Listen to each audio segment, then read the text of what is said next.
अगर हम तनिक भी सम्मान देंगे तो वो हमारे पास बैठेगा, हमारे कानों में जो नहीं पड़ना चाहिए ऐसे शब्द सुनाएगा। अगर हम प्रियता रखते हैं तो उसका असद भाव हमारे पर आक्रमण करेगा। निर्लिप्तता ही परमार्थ की सिद्धि है। जो जितना निर्लिप्त अर्थात ममता रहित, आसक्ति रहित है, वो उतना ही परमार्थ में सुदृढ़ भाव से चल पाएगा। इसलिए उपासक, कलिकाल है, सत्संग मिलना दुर्लभ है, कुसंग की बहुतायत है। सतमार्ग पर चलना बहुत कठिन है, असत का ड्रामा बहुत है, माया की नौटंकी बहुत है, लेकिन सत मार्ग में चलना बहुत कठिन है। सम्यक बोध होना यह बहुत दुर्लभ बात है। किसी एक अंग को जान करके अन्य की निंदा करना यह अल्पज्ञों का स्वभाव और प्रभाव होता है। जहां प्रेम रस में प्रवेश पाने के लिए वेद का भी त्याग है, लोक की त्याग की क्या बात। वेदान्न संन्यस्ति, स्वयं भगवान की श्वासों से भगवान वेद का प्रादुर्भाव हुआ। वही भगवान श्री कृष्णचंद्र जी के रूप में कह रहे हैं, त्रिगुण्य विषया वेदा निस्त्रिगुण्य भवा अर्जुन। जहां वेद त्रिगुण के अंतर्गत की बात करते हैं उनका त्याग कर दो और त्रिगुणातीत हो जाओ, वेदातीत हो जाओ। सम्यक बोध ना होने के कारण वो एक सिद्धांत को पकड़कर अन्य सब की निंदा करने लगता, वो अल्पज्ञ है। कहीं भी किसी भी सिद्धांत की निंदा करने की आवश्यकता नहीं, क्योंकि सब सिद्धांत, सब मार्ग, सब उपासनाएं उसी एक परमात्मा की हैं। अपनी उपासना को अपने लिए सर्वश्रेष्ठ मान करके तन्मयता पूर्वक उसमें लगो तो आपको पता चल जाएगा कि एक ही है जो अनेक रूपों में भास रहा है। अगर हम किसी की निंदा करते हैं तो हम अपने आराध्य देव की करते हैं, अपनी आत्मा की निंदा करते हैं। नहीं समझ पाते ये अज्ञानी जन। इसलिए संग बहुत सोच समझ के किया जाए। किसी भी रूप में कुसंग हो सकता है, कोई भी हो। जो हमारी मति को हमारे इष्ट के नाम रूप लीला धाम सेवा स्वाध्याय इनसे विलग कर दे, वो भारी कुसंग, माया कुसंग फैला रही है। भक्ति का सत्संग, ज्ञान का सत्संग, अष्टांग योग का सत्संग, कर्म योग का सत्संग भगवान ने क्यों वर्णन किया? एक ही बात कह देते। अलग अलग मति है, अलग अलग स्वभाव है, उसके अनुसार वो साधना स्वीकार करेगा, पहुंचेगा उसी परमात्मा के पास। रसास्वादन का भाव विलग है, तत्व में नहीं। ये अज्ञानी जन एक पक्ष की बात जानकर अन्य पक्षों की अवहेलना और निंदा करते रहते हैं। ऐसे जनों की बात नहीं सुननी। जो साधन पक्ष में दृढ़ है वो सावधान रहे कि कहीं साधना का अहंकार ना आ जाए, नहीं भ्रष्ट होने में देर नहीं लगेगी। जो आश्रय पक्ष में दृढ़ है वो निश्चिंत हो जाए, क्योंकि आराध्य देव उसको संभालते हैं। आश्रय पक्ष से जो साधना बनती बहुत ही परम पवित्र, सुदृढ़ और दैन्य होती है। इसलिए आश्रय, गुरु का आश्रय, भगवत चरणारविंद का आश्रय अत्यंत आवश्यक है। साधन करने में अहम सुरक्षित रहता है। अहम सुरक्षित रहने में तत्वबोध की तरफ वृत्ति ही नहीं जाती, देह भाव में रहती है। बहुत अवस्थाएं बीत जाने पर शरीर की अपना परिचय केवल बाहरी देह भाव से ही दिया जाता है। मैं अमुक, मैं अमुक, मैं अमुक। क्या साधना हो रही? साधना हो रही इसी उपाधि को मिटाने के लिए। आप शुद्ध हैं, आप ब्रह्म हैं, ज्ञान मार्ग। आप शुद्ध हैं, आप भगवान के नित्य पार्षद हैं, भक्ति मार्ग। फिर उपाधियां क्यों? क्यों ये जुड़ा जाता है? मैं अमुक हूं, मैं अमुक हूं, मैं अमुक हूं। इन्हीं को मिटाने के लिए तो साधना है। शुद्ध परमार्थ का स्वरूप समझना। गुरु कृपा ही केवलम। गुरु कृपा पात्र कभी देहाभिमान मलिन वृत्ति को स्वीकार ही नहीं करता, कभी किसी उपाधि को स्वीकार नहीं करता। उपाधि स्वीकार करने का मतलब है जन्म मरण का भाव पुष्ट कर लेना। कोई भी उपाधि हो, यहां से लेकर ब्रह्म पदवी तक। इसलिए सत्संगी उपासक सत्संग के द्वारा अपनी बुद्धि का मार्जन करे और अहम को दैन्य में परिवर्तित करे, तभी रंग आएगा। किसी भी तरह का अहम हृदय में हुआ तो परमार्थ ढका रहेगा। आप बातें कितनी बना ले ज्ञान विज्ञान की। बड़े बड़े महापुरुष जब अपना परिचय बताते हैं तो सोच करके हृदय द्रवित हो जाता है। कैसे परिचय बताते हैं? हनुमान जी कैसा परिचय विभीषण से बताते हैं? असमय अधम सखा सुन मोहू पर रखी, ये बोल रहे हैं। जिन महापुरुषों ने अपना परिचय दिया, क्वा हम तुच्छा परम अधमा प्राणिहो गर्ह कर्मा, ये परिचय है। हम परिचय क्या देते हैं? उपाधियों का। ये उपाधि ही तो उपद्रव है, ये पदवियां ही तो परम पद से भ्रष्ट किए हुए हैं। जब तक हम कोई भी पद स्वीकार करते हैं शरीर भाव से, तो परम पद का अधिकार खो देते हैं। पद मिलना अलग बात है, स्वीकृति करना अलग बात है। पद सेवा के लिए है, स्वीकृति परमात्मा की है। पद की स्वीकृति तो अस्वीकृति हो जाएगी परमात्मा पद की। एक सूक्ष्म विषय है। देखो महामहिम श्रीपाद प्रबोधानंद जी की आंतरिक स्थिति। सर्व साधन हीनोपि, ये महिमा है। खैरे मैं समस्त साधनों से हीन हूं। सत्संग का मनन कीजिए। ध्रुवदास जी कह रहे सब अंग गुणहीन हो, ताको जतन न कोई। एक किशोरी कृपाते, जो कछु होई सो होई। सर्व साधन हीनोपि वृंदारण्यैक संश्रयः, यह कोपि प्राप्नुयात् देव राधा प्रिय रसोत्सवम्। समस्त साधनों से मैं हीन हूं, पर मैंने एकांत भाव में वृंदावन का आश्रय ले लिया। एकांत भाव कहते हैं सिर्फ केवल वृंदावन का आश्रय। बस वृंदावन की कृपा से प्राप्नुया देव राधा प्रिय रसोत्सवम, मुझे श्री किशोरी किशोरजू की प्राप्ति हुई वृंदावन की कृपा से। आश्रय वृंदावन का लिया, ये बड़ी दुर्लभ बात है।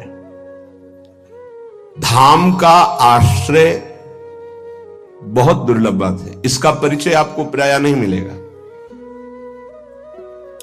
धाम परम कृपालु है, जिसकी गोद में स्वयं प्रिया प्रीतम खेलते हैं। यदि धाम का आश्रय हो जाए, यहां आश्रय शब्द पर जोर दिया, संश्रया आश्रय।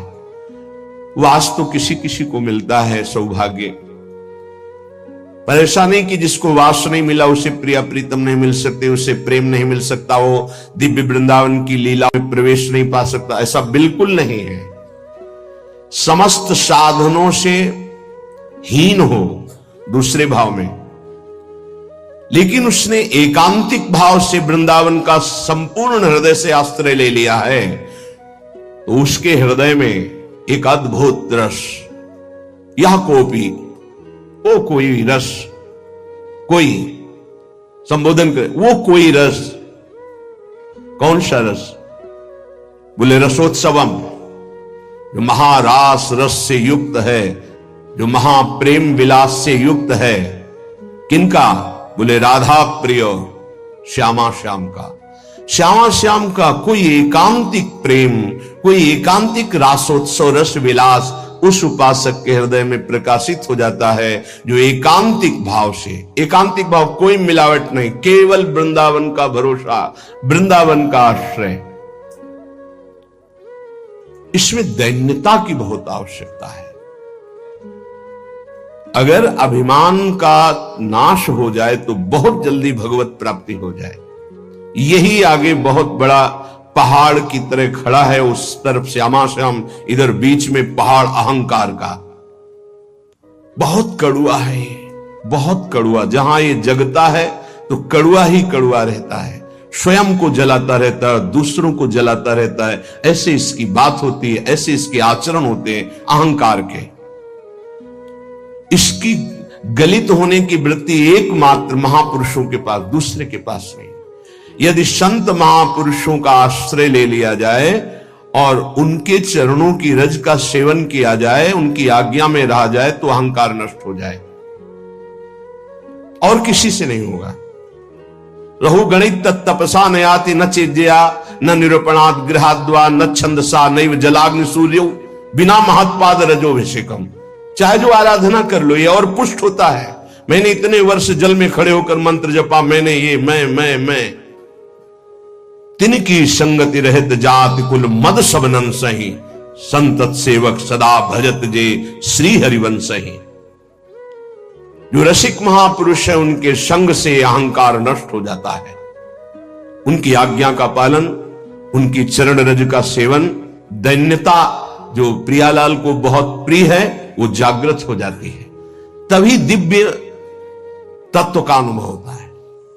देखो, अगर वृंदावन वास हो रहा, किसी भी तरह का कोई अभिमान है, तो आप केवल प्राकृतिक दृश्य देख सकते हैं, चिदानंद नहीं। वृंदावन के तत्व को, रहस्य को, लीला को आप नहीं समझ पाएंगे रहते हुए भी। तो वृंदावन ही विधि बस है, तज के सब अभिमान तृणते नीचो आपको जाने सोई जान। वृंदावन में जो अपने को तृण से भी नीच समझकर समस्त अभिमानों को त्याग देता है, वही वृंदावन के रहस्य को जान पाता है। इसीलिए सर्व साधनहीनों भी अपने को श्रीपाद कह रहे हैं, कोई साधन नहीं है मेरे में। अर्थात साधन तो सब है पर अभिमान नहीं है। सबे अंग गुणहीन हो, न योग है, न ज्ञान है, न भक्ति है, न प्रेम है। हे प्रिया, जो हमें तो सिर्फ आपका भरोसा है। अगर कुछ भी बनेगा तो आपकी कृपा से बनेगा। श्री ध्रुवदास जी, कैसी उत्तम साधना है, आराधना है, स्थिति है, पर स्वीकृति दैन्यता की है। हम छोटी सी कोई साधन वृत्ति तो अहम में फूले रहते हैं। कैसे हम जान पाएंगे प्रिया प्रीतम के प्रेम रस को? थोड़ा सा भजन होता है तो हम महापुरुषों में भी होड़ वृत्ति जागृत कर लेते हैं अपने अंदर कि इनमें तो ये नहीं है जो मेरे में है। तुम्हें क्या पता, तुम में जो है वास्तविक उनमें नहीं है वो। अगर तुम अपने की मिटा दोगे तब तुम उनको जान पाओगे। अहम, जब तक वो वस्तु नहीं आती तब तक अहम रहता है, जब तक वो अहम करने लायक वस्तु आती तो अहम नहीं रहता है। ये अध्यात्म है, ये परमार्थ है। बहुत पवित्र बुद्धि, पवित्र विचार, दैन्य भाव, इसके द्वारा ये जाना जाता है। ये भगवत मार्ग बुद्धि के द्वारा नहीं जाना जाता। बुद्धि के द्वारा आप अपने आप को भी नहीं जान सकते, फिर आप जिनके अंश हैं उनको कैसे जान सकते हैं? बुद्धि प्राकृतिक है, केवल प्रकृति को भी एक सीमा तक जान सकती, असीम प्रकृति को नहीं। फिर ऐसी अनंत शक्तियां जिनकी हैं उन परमात्मा को कैसे बुद्धि जान सकती है? बिना साधन के पढ़ लिख कर केवल शास्त्रों से कोई भगवान या भगवत तत्व का बोध या निर्णय नहीं कर सकता। अगर ऐसा होता तो जितने भी महाभागवत तपस्वी जन, ऋषि जन, ब्रह्म ऋषि जन, इन्होंने फिर व्यर्थ में इतना तितिक्षा की, इतना कष्ट सहा, संयम से रहे। आप मनमानी भोजन करें, मनमानी आचरण करें, और ब्रह्म तत्व को जान जाए, भगवान को जान जाए, तुम्हारी बुद्धि श्रद्धा और विश्वास से परिपक्व हो जाए असंभव। जब तक आपका किसी महापुरुष से आंतरिक संबंध नहीं होगा, जब तक आप किसी महापुरुष की आज्ञा में साधन परायण नहीं होंगे, तब तक आपकी प्राकृतिक बुद्धि परमात्मा तत्व का निश्चय करने की योग्यता ही नहीं रखती। भोगेश्वर्य प्रसप्ता नाम तया प्रहृत चेतसाम व्यवसायत्मिका बुद्धि समाधौ न विधीयते, श्री भगवान के वचन है। जिसका चित्त भोग और ऐश्वर्य ने अपहृत कर लिया है, उसकी बुद्धि कभी परमात्मा प्राप्ति की योग्यता ही नहीं रखती, उसमें निश्चय ही नहीं हो सकता। और ऐसी बाहुल्यता है जो भगवान को भी एक कल्पना मानते हैं और माया की कल्पनात्मक वृत्ति को सत्य मानते हैं। इसलिए उपासक सावधान, जो श्री भगवान के तत्व को नहीं जानते, जो श्री भगवान की महिमा को नहीं जानते, जो श्री भगवान को नहीं मानते, हमें उनमें भी भगवत भाव करके उनसे दूरी बना के रखनी है। शरीर भले समीप रहे किसी संबंध के कारण, लेकिन चित्त केवल चित्त चोर प्रभु को दे, तभी जीवन सार्थक हो सकता है। नहीं तो माया ने ऐसे पर्दे लगा रखे कि आपको भ्रम हो जाएगा कि भगवान है भी कि नहीं। ऐसे भ्रमात्मक पुरुषों का संग अपने सत्मार्ग में बहुत बड़ी बाधा खड़ा कर देगा कि आराध्य देव पे ही संशय हो जाएगा, और संशयात्मा विनश्यति, उसका पतन निश्चित हो जाता है। क्योंकि इस फिसलन वाली माया में कोई रोकता है तो विश्वास ही कण कण में विराजमान, सर्वत्र विराजमान परमात्मा को प्रकाशित कर देता है। विश्वास जितना दृढ़ होता जाएगा उतना ही परमार्थ पुष्ट होता जाएगा। सत्संग से श्रद्धा और विश्वास बढ़ता है, पुष्ट होता है और उसकी रक्षा भी होती है। कुसंग से श्रद्धा विश्वास नष्ट हो जाता है, परमार्थ ढक जाता है, भगवान कल्पना लगने लगते हैं। इसलिए उपासक ऐसे जनों से दूर बना के रहे जिनके संग से कुमति का बढ़ावा होता है। जाके संग कुमति मति उपजय, करत भजन में भंग, तजोरे मन हरि विमुखन को संग। ये जो हरि से विमुख जन है, ये भगवान के रहस्य को नहीं जानते हैं। क्योंकि भगवान के रहस्य को जानने के लिए भगवान में अभिन्न होना, संसार के रहस्य को जानने के लिए संसार से भिन्न होना अत्यंत आवश्यक है। तो संसार में अभिन्न होकर भगवान से भिन्न भाव रखकर कभी कोई नहीं जान सकता, ना संसार को ना श्री भगवान को। ये सिद्धांत है। संसार को जानना है तो इसका त्याग करके जाना जाता है, और भगवान को जानना है तो तन्मयाः अभिन्न होकर जाना जाता है। ये भगवान से भिन्न संसार से तन्मयाः कैसे जान पाएंगे, ना संसार को ना भगवान को। श्रीपाद कह रहे, अब देखो कैसे आश्रय लिया जाता है। त्यजन्तु स्वजनाः, बस स्थिति इसी में जागृत होती है। दूरादपास वहां वर्णन कर रहे महाप्रभु। स्वजनान, जिसको हमने स्व से जोड़ लिया वही हमें भगवत प्राप्ति में बाधा पहुंचा देगा। श्वा को बिल्कुल अलग रखना है, इसके साथ कुछ नहीं जोड़ना है, यहां तक कि देह तक को भी। अगर देह को भी जोड़ लिया स्वा से तो स्वाभिमान जागृत हो जाएगा। श्वा को बिल्कुल सुरक्षित रखा जिस उपासक ने, कोई भी स्पर्श स्वा का नहीं, यद्यपि नहीं है पर स्वा की स्वीकृति से वो बंधन को प्राप्त होता है। शंकर सहेज स्वा रूप संहारा तो लाग समाधि अखंड अपारा। स्वा को संभारो, स्वा को फैला दिया है, स्वा को जोड़ दिया है। जनाहा स्वजनाहा, ये मेरे हैं, ये मेरे हैं, बस ये मेरे हैं। इसी को वापस करने की साधना है, स्वा को समेटने की। बिखरी पर्यो मन सिमटत नाही इंद्रन लीनी जीत। इसीलिए कुछ भी परमार्थ का अनुभव नहीं दिखाई दे रहा आपको अपने हृदय में, तभी नाना प्रकार के प्रश्नों की झड़ी लगती है। नहीं तो न सोचती न कांक्षती, न कोई सोच रह गई न कोई चाह रह गई, ऐसा परमानंद की बाढ़ हृदय में आती है। देखो हिम्मत करके, त्यजंतु स्वजनाहा,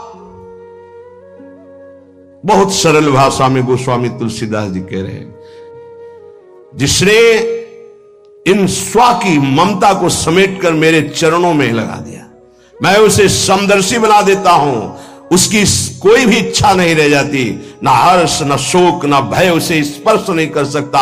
उसे बहुत जल्दी मैं महात्मा बना देता हूं और उससे इतना प्यार करता हूं जैसे लोभी हृदय में धन की प्रीति रहती है। श्री भगवान कह, ये ऐसे थोड़ी बंधन मुक्त हुआ जाता है। त्यजंतु स्वजनाहा, ये जो हमारी ममता, हमारी आसक्ति, हमारा अपनापन, स्वापन, शरीर में, शरीर संबंधियों में, शरीर के भोगों में, संपत्ति में है, इसको समेटना होगा। सीधे शब्दों में परमात्मा के सिवा जो भी तुम्हें प्रिय लग रहा है वो सब माया है, प्रकृति है। प्रकृति कभी तुम्हारी हो नहीं सकती, कभी नहीं हो सकती। जैसे ये शरीर तुम्हारा कभी नहीं हो सकता। रोक लो, बाल्यावस्था से यौवन अवस्था, यौवन अवस्था से जरावस्था, मृत्यु अवस्था रोक लो, कुछ भी तुम्हारे हाथ में नहीं है। केवल तुम इस शरीर से विवेक पूर्वक सत्कर्म करके मुक्त हो सकते हो और अज्ञान पूर्वक पाप कर्म करके दुर्गति को प्राप्त हो सकते हो। इतनी छूट तुम्हारे में है। विवेक के द्वारा स्व को समेटना ही सतमार्ग है। देखो कितना कठिन है। और जिन्होंने गुरुजनों की हृदय से शरण में ले ली, हृदय से समर्पित कर दिया, गुरुजनों ने हृदय से स्वीकार कर लिया, दोनों बातें। जिन्होंने हृदय से गुरुदेव की शरण ले ली, गुरुदेव ने हृदय से स्वीकार कर लिया, सारे बंधन काट दिए।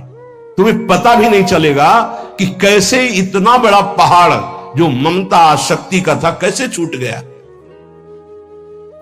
त्यजंतु स्वजनाहा, पहला आश्रय के लिए कितना कठिन है।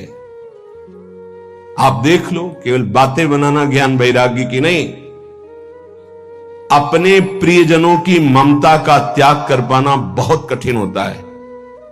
20 साल दूर रहने पर भी हृदय में सूक्ष्म राग बना रहता है।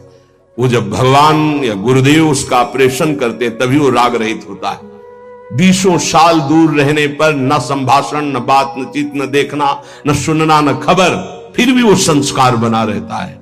जब भगवान ऑपरेशन करते तब लगता ये तो केवल कृपा से दूर हो सकता है। हम समझते हैं कि हमारे दूरी रहने से दूर हो जाएगा, नहीं, कृपा से, गुरु कृपा, हरि कृपा, तब सब राग शांत हो जाते हैं। कामम, कितना बड़ा विषय है ये काम, ये बहुत बड़ा है। फिर भी कहते हैं बातें बना लेना बहुत सरल है, इससे मुक्त होना बहुत कठिन है। ये सूक्ष्म से सूक्ष्म और विशाल से विशाल है काम। जब साधना में तन्मयता होती तो सूक्ष्म रूप धारण कर लेता है और हृदय में छुपा रहता है। जब तक भगवत साक्षात्कार नहीं होता, इस शत्रु का संपूर्णतया नाश नहीं होता। जहां भगवान का साक्षात्कार हुआ, निज स्वरूप का बोध हुआ, बस फिर बाधा नहीं। मानो भुना हुआ चना, फिर उसमें अंकुरण नहीं उत्पन्न हो सकता। ऐसे भगवत साक्षात्कार की हुई महात्मा के हृदय में कभी काम स्फुरित नहीं हो सकता। आपको लगेगा कि जैसे कामना युक्त चेष्टा से युक्त रहता है, कि बिना कामना के वो कोई कर्म ही नहीं करता, ऐसे वो कर्म करते तुम्हें दिखाई देंगे, लेकिन वो निर्लिप्त कामना रहित कर्म है। तुम कामना से युक्त होकर के तो तुम उसे कैसे जान सकते हो? एक कामना युक्त होकर के पा रहा है और एक निर्लिप्त होकर पा रहा, पाते दोनों दिखाई देते हैं। इसलिए वहां लिखा विषयान गृहणंतु मुंचन्तु वा कामम, पहले त्यजंतु स्वजनाहा, फिर कामम।